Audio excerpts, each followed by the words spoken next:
adaptation de l'histoire de Scheherazade qui raconte les 1001 nuits au sultan Shahrayar pour sauver sa peau. En effet, après avoir été trompé par sa première femme, le sultan décide d'épouser tous les soirs une femme et de l'exécuter le lendemain de la nuit de noces. Notre princesse Scheherazade survit à la sentence grâce au pouvoir de la parole, sa seule arme pour survivre. Les récits de Scheherazade qui s'emboîtent auparavant créent une toute autre dimension dans notre pièce. En effet, les histoires racontées par la reine se déroulent devant les yeux de son père. Les acteurs s'écoutent, se coupent la parole, se mettent à scander ensemble l'histoire de Scheherazade, comme on pourrait se mettre à chanter une chanson. Cette mise en abîme entremêle rêve et réalité. Les rêves s'enchevêtrent, les acteurs et les personnages tantôt se confondent, tantôt se séparent, les histoires s'en mêlent, se démènent, les espaces interfèrent. Raconter tous les personnages de l'homme, les faire vivre dans un même corps pour représenter la complexité de l'homme. Tel est notre parent. 5e calife de la dynastie abbasside, Haroun al-Rachid,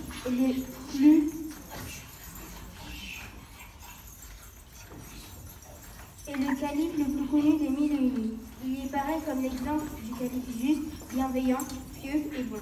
Son nom est associé à la prospérité économique et à l'expansion culturelle de la dynastie abbasside. Idéalisée par les 1001 nuits, l'histoire nous raconte une version tout à fait différente de celle transmise par l'imaginaire arabe. D'après les sources de son époque, Haroun al-Rachid s'intéressait davantage au plaisir de la vie qu'au pouvoir administratif qu'il confiait à son conseiller Yahya el-Baramega. Ayant pris le pouvoir à la place de Ja'far, son neveu, qui fut obligé de renoncer à la demande de Haroun al-Rachid, ce dernier se marie avec Zubayda, qui est reconnue comme l'une des plus belles femmes de son temps. Avant qu'il se marie avec son épouse légitime, Zubayda, et qu'il lui donne un fils. Haroun al-Rachid avait déjà eu un fils, Al-Ma'moun, avec une esclave perse. Zubayda réclame le droit de succession au trône pour son fils. Amin. Alors que Haroun al-Rachid aurait voulu le léguer à son premier fils, Al-Ma'moun, le 5e calife, cède et décide de donner l'ouest du royaume à Amin et l'est à Ma'moun.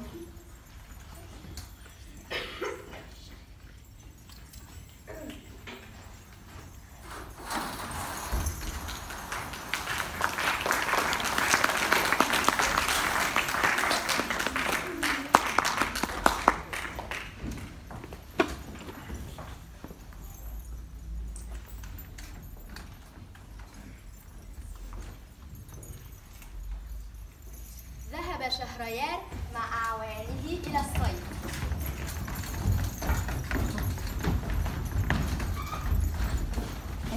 ثم عاد متخفيا إلى القصر، فإذا بزوجته بحضن أحد العبيد. صرع مولانا شهريار واستل سيفه البطال.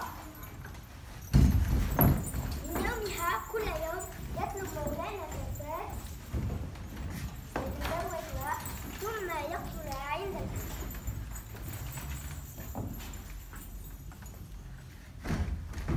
قال شهريار لوزيره لم يبقى غير شهرزاد.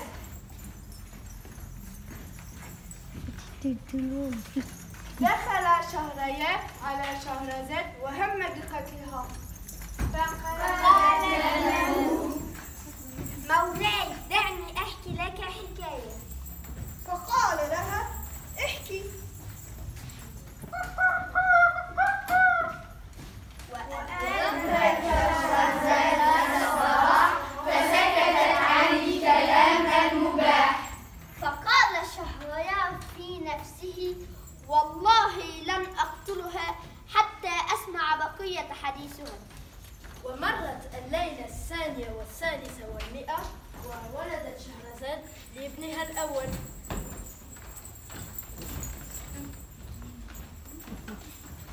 بعدما حكت حكايات كثيرة عن الجن والإنس، منها حكاية الأحدث ومنها حكاية التاجر وفي الليلة 30 بعد 900 ولدت شهرزاد ابنها الثاني. وفي ليلة 40 بعد 900 ولدت شهرزاد ابنها الثالث. بعدما حكت حكايات كثيرة عن الجن والإنس. وفي الليلة 94 بعد 900 بدأت شهرزاد حكاية هارون الرشيد. بلغني أيها الملك السعيد من عقل الرشيد والملك الوفي أنه كان هناك ملك يدعى هارون الرشيد، وكانت عنده جارية اسمها قوت الحلول، وكان يحبها حبا جما، فاستولت الغيرة على زوجته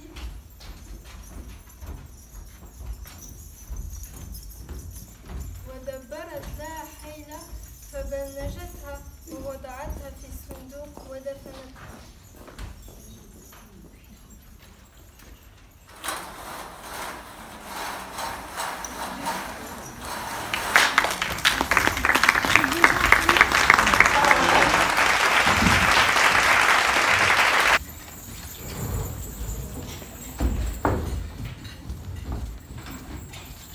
La 993e nuit, le roi de Perse, Shahryar, fait exécuter sa femme pour cause d'adultère.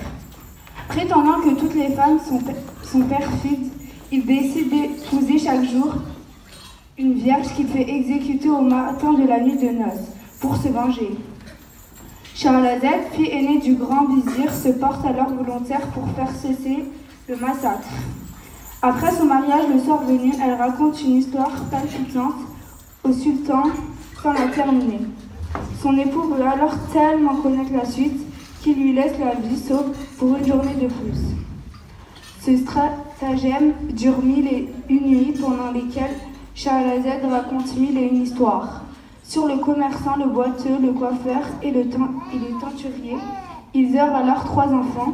À la 930e nuit, après avoir conté plein d'histoires, Shahrazad, enchantée de voir que la curiosité du sultan ne se fatiguait point, commença aussitôt l'histoire de Haroun al-Rachid. Il était une fois un calife nommé Haroun al-Rachid qui était amoureux de son esclave, Qut al-Qulub. Cela a alors suscité la jalousie de sa femme Zubayda. Cette dernière engage donc quelqu'un pour se débarrasser de l'esclave.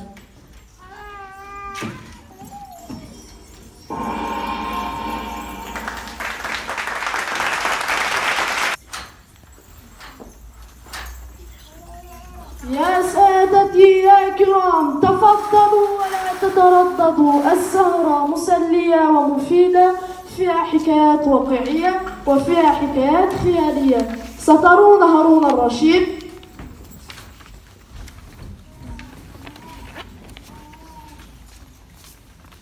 مع الأمير غانم بن أيوب وقوت القلوب.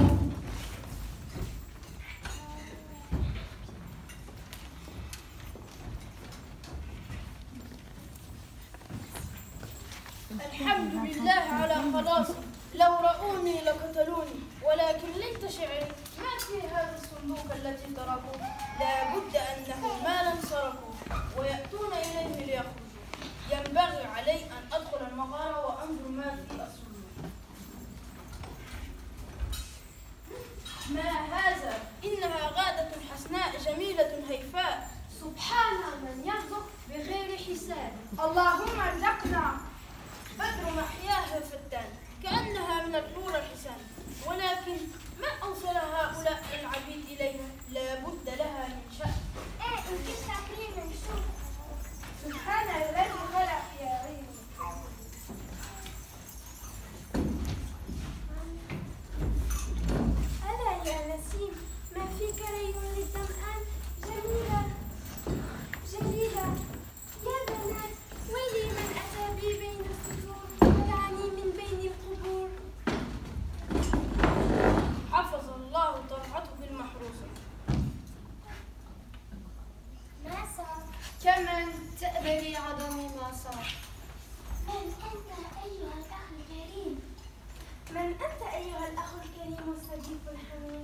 أنا عبد جمالك الزاهي، أنا غانم بن أيوب، ساقني إليك علام الغيوب لأنقذك من هذه الكروب. أقسم عليك أن تخبرني بما جرى ومن أتى بي إلى هنا ودعني في الشدة والضنك. حفظ الله طلعتك المحروسة، إنا جملة من العبيد آتوا بك إلى هنا وأنت في هذا الصندوق يا ربة الحساب. إيه حفتاتي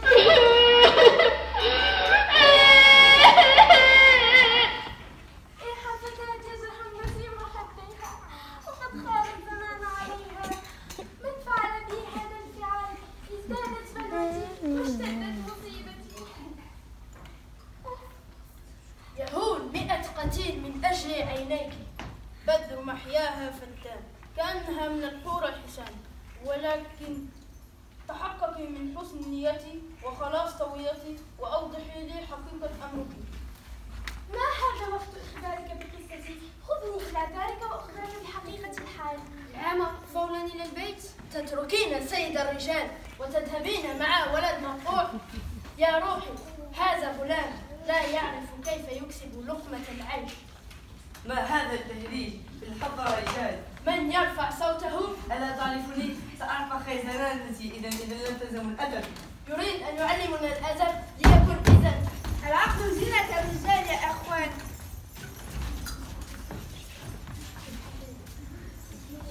سأحطم رأسك. أنا أبو فهد. بل أبو أرنب. خذ إذا. خذ أبوس شواربكم لا تفسدوا علينا السهرة. لعن الله الغضب والأعمال. اتركوا يدي، ابعدوا عني. دعوني سأربي بهم كل أزعر.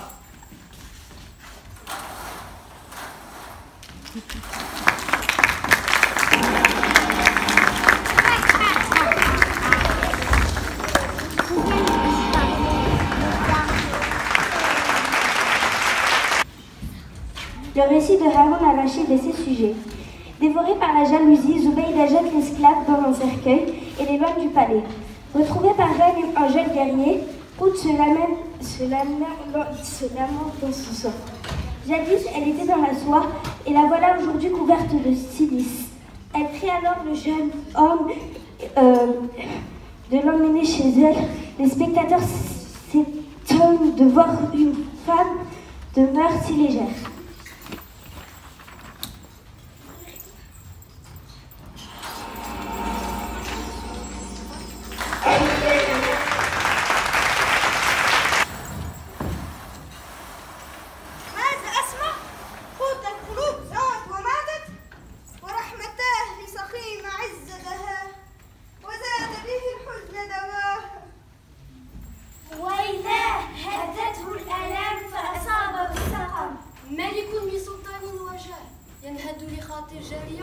العشق قتال. كان في قصره 1000 جارية، ألا يكفي؟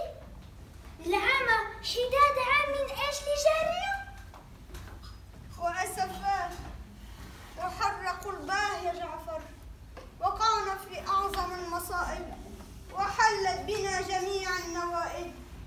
قوت القلوب قوت القلوب، لقد عظمت لفقدها الكروب.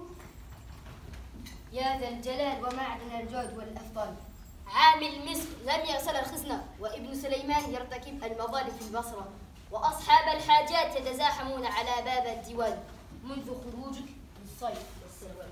قل مسرور أن يذبحهم جميعا.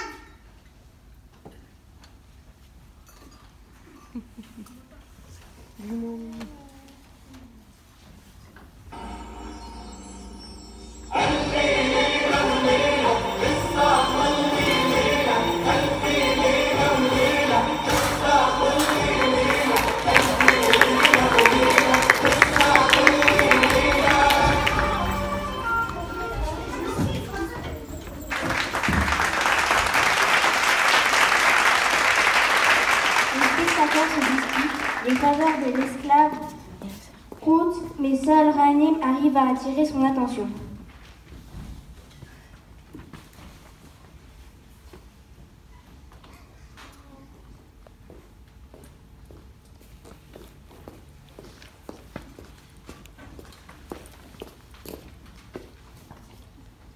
Dans le palais, le roi Haroun al-Rachid était tellement attristé qu'il délaisse les affaires du royaume et passe son temps à pleurer sa bien-aimée.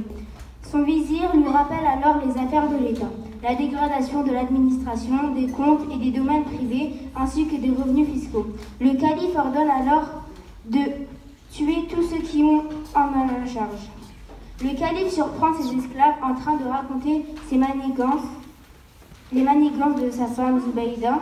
Il apprend alors que son esclave Hod a été sauvé par le jeune guerrier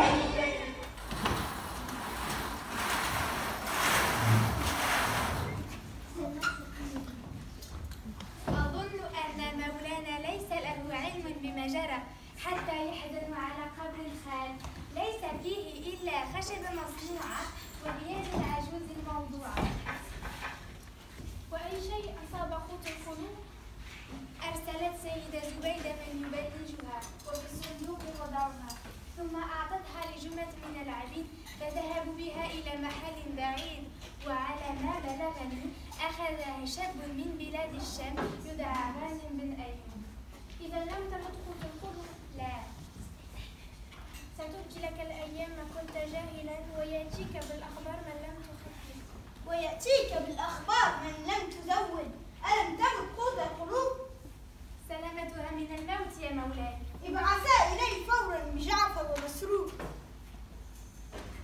المهم كي معدن السرور. لا حول ولا قوة إلا بالله. أشغلت بالي على قبر الخال وجارية عند غير مقيمة. لعمري إن حالتي ذميمة ولا شك أنهما تواصلا والويل لهما ولا بد من قتلهما.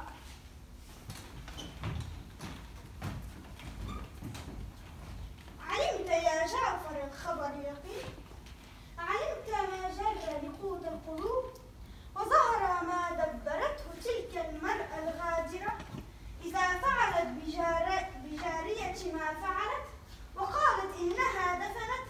فاذهب وفتش عن رجل اسمه غانم بن أيوب اقتله بلا مهر واحضر جاريتي على عجل وإذا لم تجد فاكتب لعامل أن يقتله ويذيقه الإعدام. وأنت يا مسرور فاذهب واقتل العجوز. أمرك يا معدن الإحسان. وأنا سأسير من الآن وأفتش عن ذلك المهل.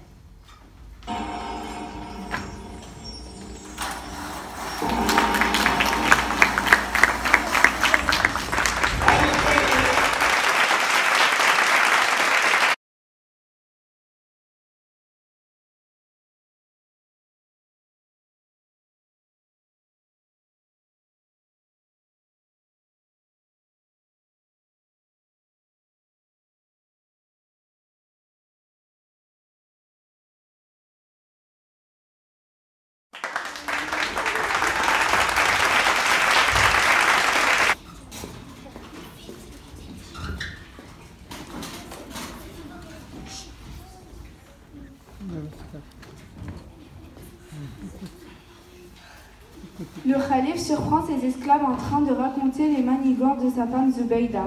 Il apprend alors que ses esclaves Hod a été sauvé par le jeune guerrier. Ce qui suscite sa colère car il se sent trompé. Il ordonne alors de les tuer tous les deux.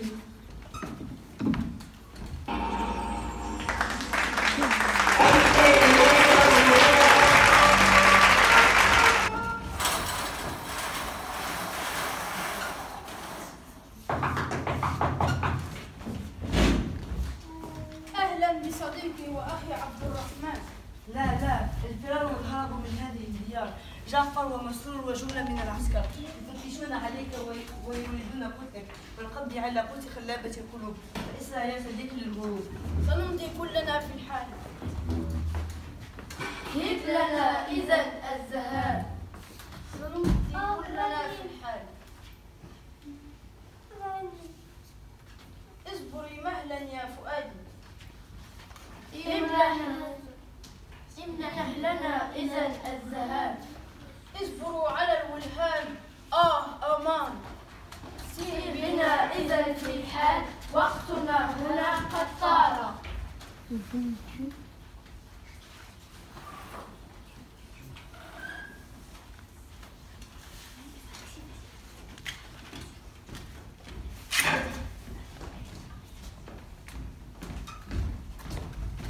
أين غانم يا بيت الكرام؟ قد ذهب بتجارة إلى الشام. أمر الخليفة قتل غانم بن أيوب والقبض عليك يا قوت كلك. يغريني في نفس القضية ولا تنسبيني للغربية.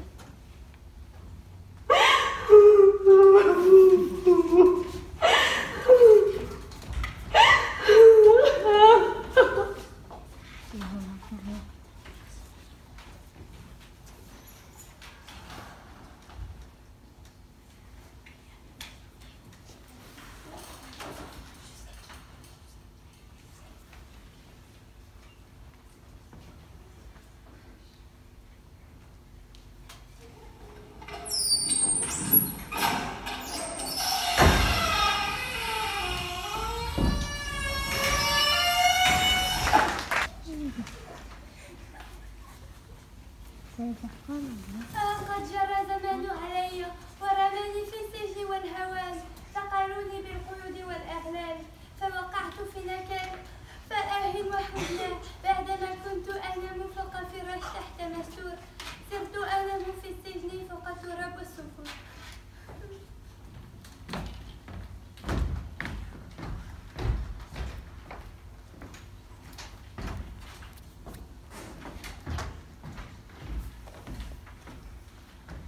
مرحبا بمسرور الهمام، أخبرني بما جرى في هذه الأيام. الحكم يقول لعليم العلام فاستغفر الله عن الذنب والآثام. صبر الأمر وبعض لحظات من الفم المقدور وتجاولين القدور. هذا أمر الخليفة المصون فاعذريني لإرعابه المأمون. وأسفا حين يهتسف والملوك تضيع العدالة ويموت حق مظلومين. اصبر أيها الحبيب فإن قدمي علي القريب. حفظت يا حبيبي حق من لا يحفظ حقك، وصنت عرض من لم يصن عرضك.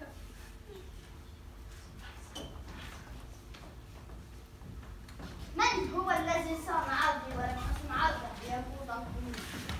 هو يا مولاي غانم بن أيوب، أنقذني من المنيا ولم يذنبني بفعل يغضب رب البرية. أحقيقي هذا الخطاب؟ حقيقي ورأسك المهاب. غانم لم يفطر بعد يفوض القلوب، وسنفرج عنك وعنه القلوب. تتمني علي ما يسر. أتمنى أن تهبني لحبيبي غانم بن أيوب. وأين هو ياقوت القلوب؟ لا أدري وحقي عالم الغيوب، فأرجوك أن تأذني لي بالتفتيش عليه. أذنت لك في الوقت الذي تريدينه. أيها المفضال ائذن لي أتزين بزي الرجال. لك ذلك في الحال.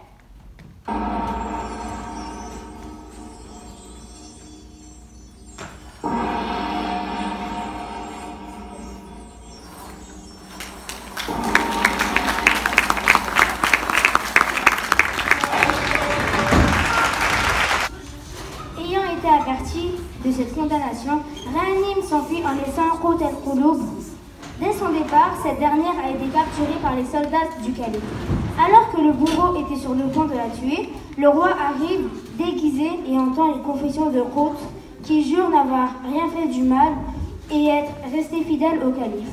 Le calife décide alors de la gracier et de la laisser partir à la recherche de Ghanim.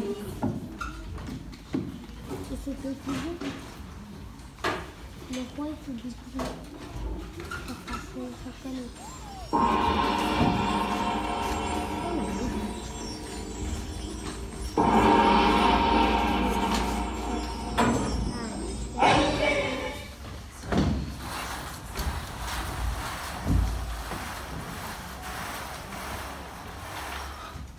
أنتما من أي بلاد؟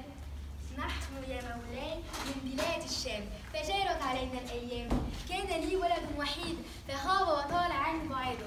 ذهب إلى دار السلام بتجارة، ولما لم يتدبر في حوادث الزمان أحب الجارية أحد جواري مولانا السلطان، وبلغ الملك أنهما اجتمعا لبعضهما. فأمر الملك بقتل الجارية وبزناج ولدي وحشاشة كبدي. كما صدر الأمر في ظاهرة الشام فنهبوها وأخرجونا في الظلام. هكذا سرنا حتى وصلنا إلى بغداد. ما اسم ولدك؟ اسمه غانم بن أيوب. أغنم ولدك يا أماه؟ نعم ولدي. وهل قلباه. ومن تكون هذه الصبية؟ أنا أخته فتنة. وأنت ما اسمك يا سيدي؟ أنا مزقت في حب غنيم الكروب ووقعت في خطوب. خرجت أبحث عنه بعد أن عفى الخليفة عنا وصيانتنا العهد لحفظنا العهد. أنا حبيبته قوت القلوب. قوت القلوب؟ يا قوت القلوب. حبيبي غني بن أيوب. أأنت غنم؟ نعم يا مزيلة الكروب. وحبيباه وولداه أنور عيناه وأماه وأخاه وشوقاه وأختاه وغلاماه وسيداه.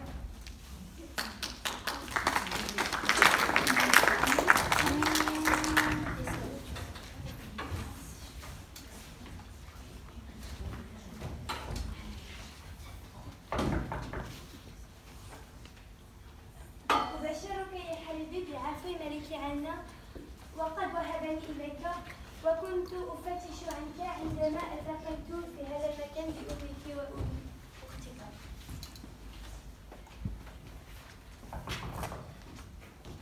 الخليفة يا مولاي خرج ببدر تعلوه المحبة والوقار معه جعفر ومسرور ويريدون استراحة قليلا يسوم لنا بوجودهم السرور. هيا افرش المكان واستعد لقدوم مولانا السلطان.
اجتمعت بعبدك غني بن أيوب وها هو بين يديك يا مفرج الكروب.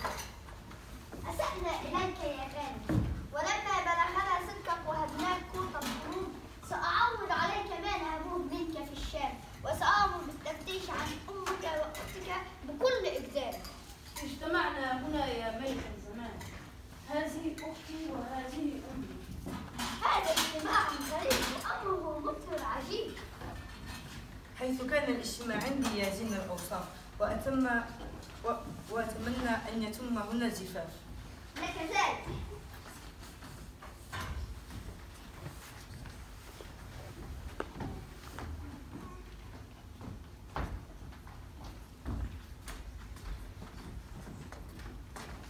كيف تجدها؟ بدر فتان. إذا لن نطلع من الحرص بلا كرس. وبذهاب قوت القلوب نقصت سراري الملك واحدة. أسرع قبل أن يطيش مني الصواب فألتمي على صدرها كالطير المصاب.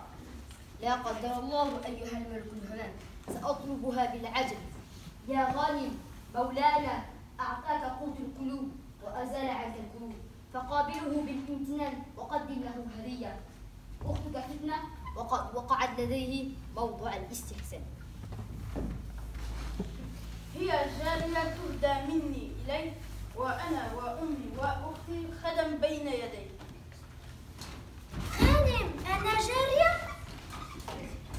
اتركوا ابنتي حالا. غانم بارك الله فيك يا غانم.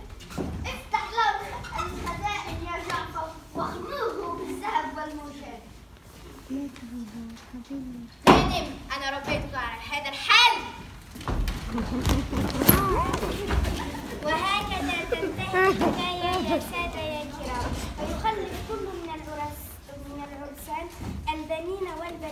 ويعيشون في جنات ونبات.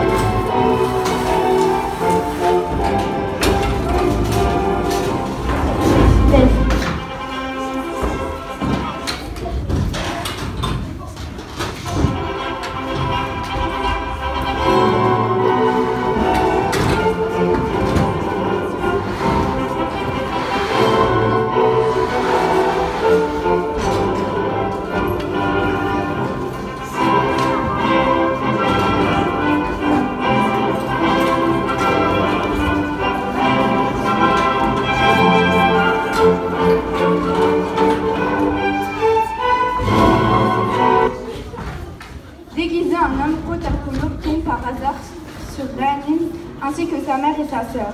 L'arrivée du calife ne fait que renforcer ces retrouvailles car Haroun al-Rachid donne sa bénédiction pour le mariage entre Ghanim et Qut al-Qulub.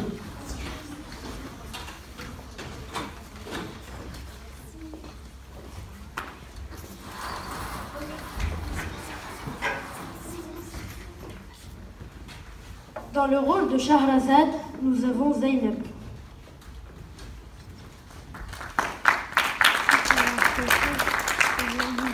Dans le rôle de Shahrayar, Ala-Din. Dans l'entourage du roi, Marwan Ammara, Mariam,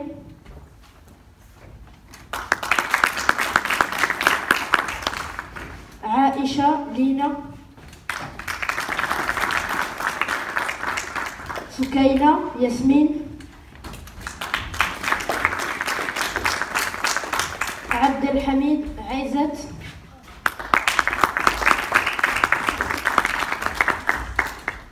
Joumana, Fahd,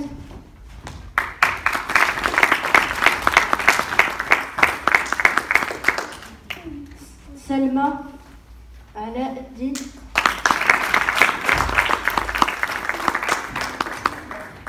Abdelrahman, Yassine,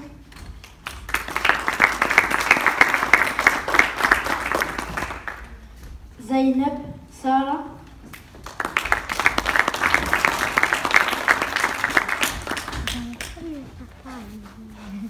Ahmed, Noura,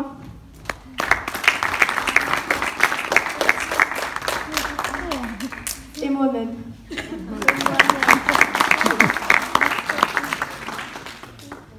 Dans le rôle de Haroun al-Rachid, Ahmed wa Aizat.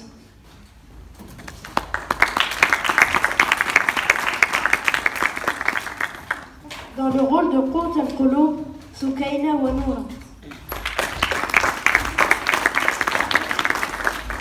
Dans le rôle de Ghanim, Abdelrahman.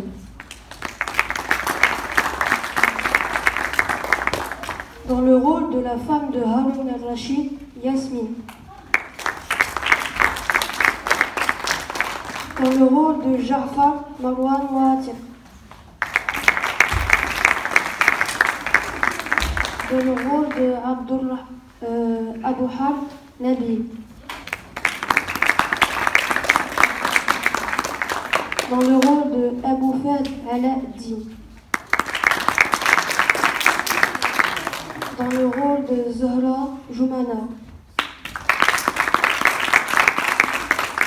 Dans le rôle de Fitna, Lina. Dans le rôle du bourreau, Fahd. Dans le rôle de Jalila, Yasmine.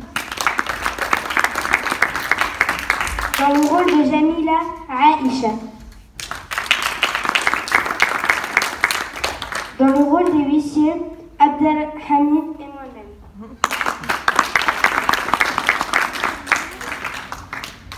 Dans le rôle des spectateurs, Yassine, Sarah, Mariam et Lina.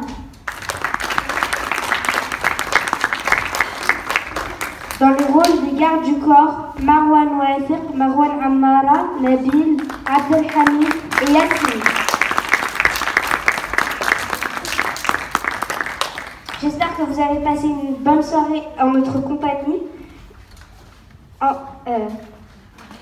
Oui, ça va.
J'espère que vous avez passé une agréable soirée en notre compagnie. Merci de votre présence et bonne soirée.